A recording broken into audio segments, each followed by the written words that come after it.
Welcome back. Let's talk about the killer of killers.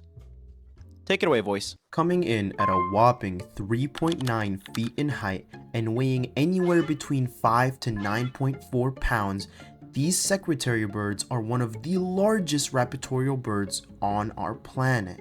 Voice, I feel like the people kind of don't care about the weight class. I think they're more worried about who these guys actually are. What makes them so interesting?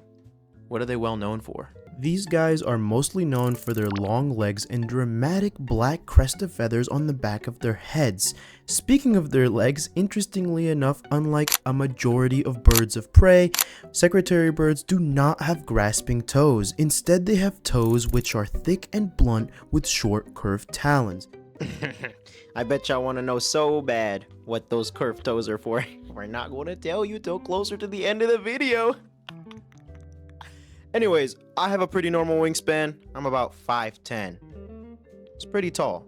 It's pretty average, actually. But how big is the wingspan on these birds? These large raptors sport an unbelievable wingspan of 6.6 feet. Not the biggest on our planet, but still ridiculously impressive. With a wingspan like that, these guys must be flying all the time. Right, voice? Oftentimes, you'll actually find these guys walking around the savannas, grasslands, and shrublands of sub-Saharan Africa. And yes, I said walk, as these guys primarily move around on foot. So a wingspan of 6 feet, but walk around most of the time around the African savannas? Is there something you're not telling me, voice? Do we have like a penguin ostrich situation on our hand here? The answer is no. These guys are incredibly proficient flyers, but only choose to fly when reaching their nests, during courtship displays, or when threatened by predators. Alright. Cool information so far, voice. I feel like we're missing something though. We've introduced them, but how long do these guys live, big dog? I feel like we're missing that. The lifespan of secretary birds varies, anywhere between 10 years and 19 years. Okay. 10 to 9 years. Not bad in bird years. Listen, it's not bad in bird years. But, hey, voice, what do these guys eat? Well, as for diet, these guys are carnivorous, feasting on a variety of things.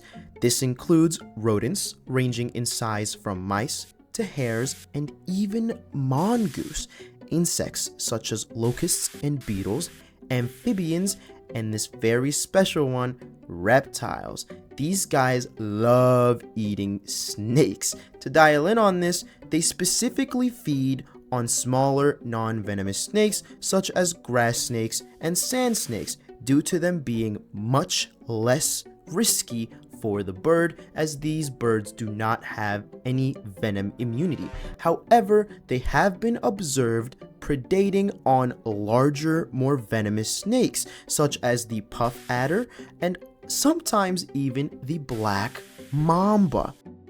I know y'all are at the edge of y'all seats. Y'all want to know what they use those feet for so bad, huh? And how they use them. But one more thing before we let you know about that. Voice, do these guys hunt by themselves? Do they hunt in pairs? These guys hunt on the ground, oftentimes being found hunting alone or alongside their mates. Cool beans.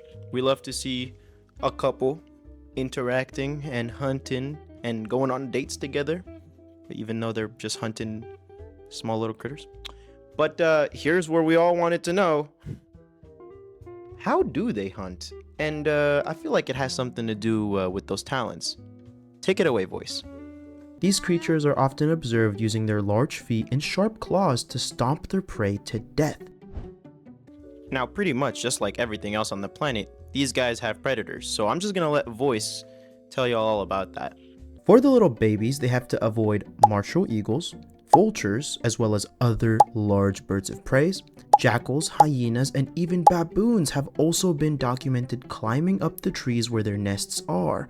Larger snakes will also feed on chicks that are closer to the ground.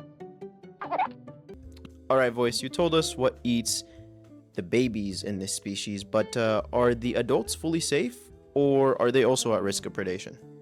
As for the adults, they're much less vulnerable to predation.